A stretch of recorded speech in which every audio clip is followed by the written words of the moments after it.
সংসারের প্রয়োজনীয়তা ও চাহিদার যেন শেষই নেই। আর আজ অনেকগুলো কাজ হাতে নিয়ে বের হলাম মা মেয়ে তিনজনে সন্ধ্যার পর। আর কোথায় গেলাম কি কি করলাম দেখতে হলে সাথেই থাকুন। আসসালামু আলাইকুম এভরিওয়ান, সবাই কেমন আছেন?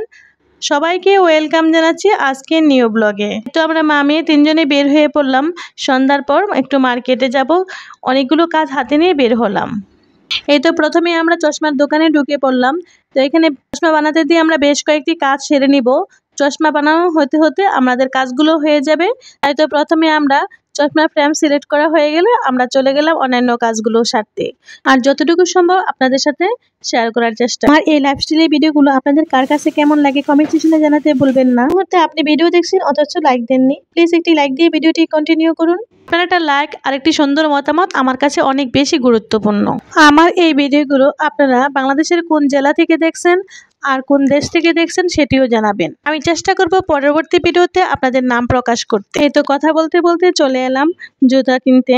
মামনিদের জন্য জুতা কিনতে হবে তাই আসা। মামনিরা বেশ অনেকটা সময় নিয়ে জুতা চয়েস করেছিল।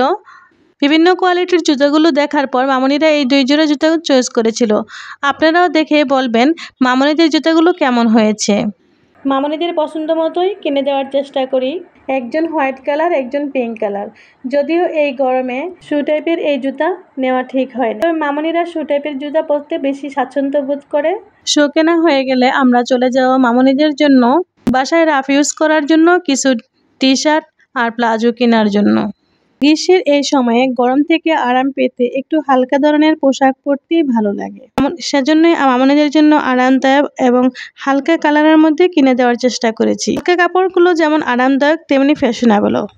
বিশেষ করে ফ্যাশন সচেতন তরুণ তরুণীদের গ্রীষ্মের এই সময়ে টি শার্ট ব্যাপক পছন্দের হয়ে থাকে। টি শার্ট পরতে যেমন আরাম তেমনি চলাফেরা করা যায় স্বাচ্ছন্দ্যে। কাপড় চোপড় কেনা হয়ে গেলে মামনিদের জন্য কলেজ ব্যাগও কিনেছিলাম, সেটি আর ক্যাপচার করা হয় নাই। মোটামুটি সব কাজই করতে পেরেছি। সবগুলো কাজ হয়ে যাওয়ার পর আমরা ফিরে আসলাম আবার চশমার দোকানে। তো এখান থেকে আবার চশমা নিয়ে আমরা বাসায় ফিরছি। মামনিদের সব ইচ্ছাগুলোই পূরণ করার চেষ্টা করেছিলাম আজ, বাট একটি ইচ্ছা পূরণ করতে পারিনি। মামনিদের খুব ইচ্ছা ছিল বাইরে লাচ্ছি খাবে, আমিও চেয়েছিলাম খাওয়াতে। এতগুলো কেনাকাটা শপিং করার পর ততক্ষণে সব রেস্টুরেন্ট বন্ধ হয়ে গিয়েছে। আমি ভেবেছিলাম যে সবগুলো কাজ শেষ হয়ে যাওয়ার পর আমরা রেস্টুরেন্টে ঢুকবো।